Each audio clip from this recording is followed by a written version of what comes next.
আজ আপনাদেরকে দেখাবো কিভাবে ফ্যাক্টরিতে লিচুর জুস তৈরি করা হয়, আর তার সাথে সাথে জানাবো কোন পদ্ধতিতে লিচুর আবাদ করলে সব থেকে বেশি ফলন পাওয়া যায়।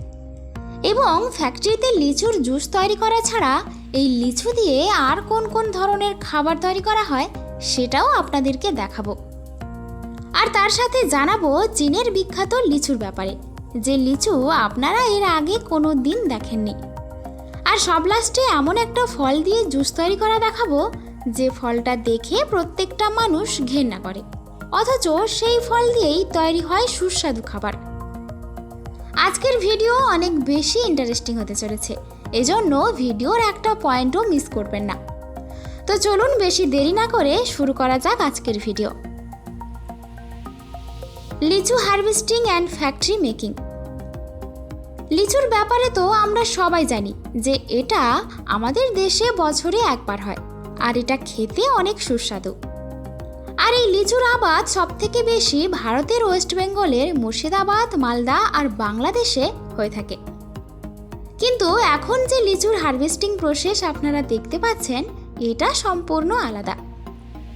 বড় বড় কোম্পানিগুলো লিচুর জুস তৈরি করার জন্য তারা নিজেরাই বড় বড় বাগান তৈরি করে থাকে, আর এদের লিচুর আবাদ করার টেকনিক দেখলে আপনি অবাক হয়ে যাবেন।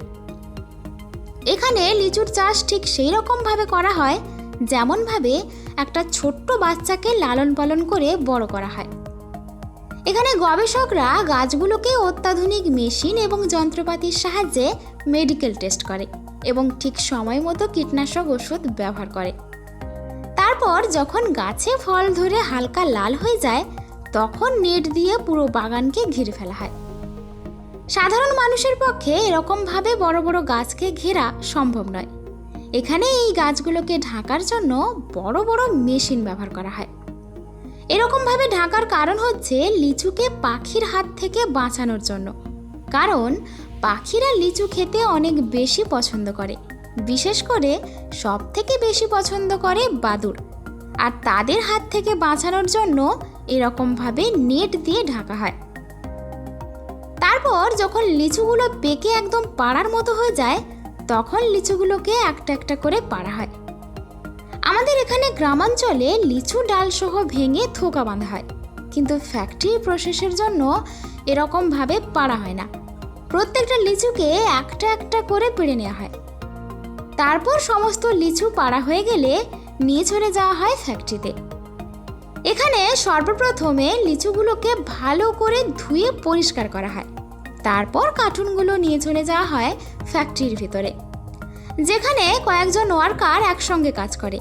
এখানে প্রত্যেকটা লিচুর বোঁটাগুলোকে পরিষ্কার করে ফেলা হয়। এরকম করার কারণ হচ্ছে লিচুগুলোকে জুসার মেশিনের মাধ্যমে জুস করার জন্য। এরপর লিচুগুলোকে কনভেয়ার বেল্টের মাধ্যমে পাঠিয়ে দেওয়া হয় আরেকটা সেকশনে। এখানে আবার দ্বিতীয়বারের জন্য লিচুগুলোকে ভালো করে ধুয়ে ফেলা হয়। তারপর আবারও কনভেয়ার বেল্টের মাধ্যমে পাঠিয়ে দেওয়া হয় জুসার মেশিনের মধ্যে। এখানে মেশিন লিচুকে জুস করে আঁঠি এবং খোসাগুলোকে অন্য দিক দিয়ে বের করে দেয়। তারপরেই জুসকে পাঠিয়ে দেওয়া হয় ফিল্টারেশন করার জন্য। এখানে এই ফ্যাক্টরিতে জুস অনেকগুলো মেশিনের মাধ্যমে ফিল্টার করে। তারপর ওর মধ্যে আরও বিভিন্ন ধরনের মেডিসিন এবং কেমিক্যাল মেশানো হয়। তারপর পাঠিয়ে দেওয়া হয় প্যাকিং সেকশনে। এখানে এই মেশিনের সামনের দিকে বোতলগুলোকে এভাবে রেখে দিতে হয়। তারপর মেশিন নিজে থেকে প্রত্যেকটা বোতলকে লোড করে ওপর থেকে সিল প্যাক করে দেয়।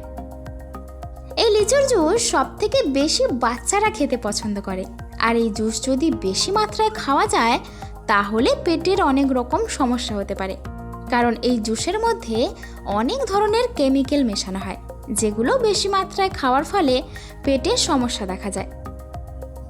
এই লিচু দিয়ে বিদেশে নানান ধরনের আইসক্রিম তৈরি করা হয়, যা দেখতে তো সুন্দর লাগেই এবং খেতেও অনেক সুস্বাদু হয়। চাইনিজ লিচু হারভেস্টিং।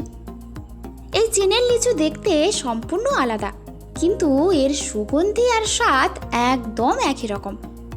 এই লিচুগুলোর খোসার ওপরের অংশে বড় বড় চুলের মতো প্রোডাকশন রয়েছে। এই লিচু যখন পেকে যায় তখন একদম রক্তের মতো লাল হয়ে যায়। চীনের এই লিচু খেতে তো একদম আমাদের এখানকার মতোই, কিন্তু মিষ্টির পরিমাণ অনেকটা বেশি। আমরা যেরকমভাবে গাছ থেকে লিচু ভেঙে থোকা বেঁধে মার্কেটে বিক্রি করার জন্য নিয়ে যাই, চীনের শ্রমিকরাও ঠিক সেরকমভাবেই লিচুর থোকা বেঁধে মার্কেটে বিক্রি করতে নিয়ে যায়। আর এটা তো আপনারা সবাই জানেন, চীনে যে কোনো কাজের জন্য সব সময় অ্যাডভান্স টেকনোলজির জিনিস ব্যবহার করে থাকে। আর আমাদের এখানকার মানুষ লিচু হাত দিয়ে ভেঙে ফেলে। তাছাড়া চীনের মার্কেটে এই লিচু বিক্রি করার সিস্টেম সম্পূর্ণ আলাদা। তাছাড়া এই লিচুর জুসের ফ্যাক্টরি চীনেও রয়েছে, আর সেখানেও ঠিক একই প্রসেসে ফ্যাক্টরিতে লিচুর জুস তৈরি করা হয়। মহাকাল ফল ফ্যাক্টরি। মহাকাল ফলটা অনেকের পরিচিত একটা ফল। এই ফল ওপর থেকে দেখতে যতটা সুন্দর, ভেতর থেকে ততটাই নোংরা। এই ফল আমাদের দেশে জঙ্গলে দেখতে পাওয়া যায়। কিন্তু আপনারা কি জানেন এই ফল দিয়ে সুস্বাদু জুস তৈরি করা হয়? ফ্যাক্টরিতে জুস তৈরি করার জন্য এই ফলের প্রচুর পরিমাণে আবাদ করা হয়। তারপর যখন ফলগুলো পেকে যায় তখন এগুলোকে হারভেস্টিং করা হয়। মহাকালের ফলের বাগানে এগুলোকে একটা একটা করে কালেক্ট করা হয়। তারপর বস্তায় লোড করে ট্রাকে করে নিয়ে চলে যাওয়া হয় ফ্যাক্টরিতে। ফ্যাক্টরিতে নিয়ে আসার পর সর্বপ্রথম একটা চেম্বারে জলের মধ্যে এগুলোকে ঢেলে ফেলা হয়। তারপর ফলগুলোকে ভালোভাবে ধুয়ে ফেলা হয়। তারপর ফলগুলোকে মিডিল থেকে চাকু দিয়ে কেটে ফেলা হয়। আর আপনাদেরকে আগেই বলেছি এই ফলের মধ্যে অনেক নোংরা জিনিস পড়া থাকে। তারপর চামচের মাধ্যমে ওয়ার্কাররা নিজে হাতে ফলের ভেতরকার নোংরা জিনিসগুলো বাইরে বের করে ফেলে। এখানে অনেকজন ওয়ার্কার একসঙ্গে কাজ করে। তারপর এই সমস্ত ফলগুলোকে জুসার মেশিনের মাধ্যমে জুস বের করে নেওয়া হয়। তারপরে জুসকে ভালোভাবে মেশিনের মাধ্যমে ফিল্টার করা হয়। এরপর এই জুসের মধ্যে হাইড্রোক্সাইড মেশানো হয় এবং তার সাথে সাথে আরও বিভিন্ন ধরনের কেমিক্যাল মেশানো হয়, যার ফলে এর মধ্যে কোনো গন্ধ থাকে না, বরঞ্চ আরও সুগন্ধি হয়ে ওঠে। তারপর এই জুস অটোমেটিক মেশিনের মাধ্যমে বোতলে লোড করা হয়। আর বোতলের মধ্যে আগে থেকেই কিছু বিচি দিয়ে দেওয়া হয়, যার ফলে ওপর থেকে দেখতে অনেক সুন্দর লাগে। তারপর বোতলগুলোর ওপর থেকে সিপি লাগিয়ে দেওয়া হয়। তারপর বোতলের গায়ে কোম্পানির লেভেল লাগানো হয়। এরপর বোতলগুলোকে একটা কনভেয়ার বেল্টের উপর রেখে দেওয়া হয়। এখানে সমস্ত বোতল একটা হিটিং মেশিনের মধ্যে দিয়ে চলে যায়। তারপর বোতলগুলোকে কাপড় দিয়ে মুছে ফেলা হয়। তারপর কার্টুনে লোড করে বিক্রি করার জন্য মার্কেটে পাঠিয়ে দেওয়া হয়।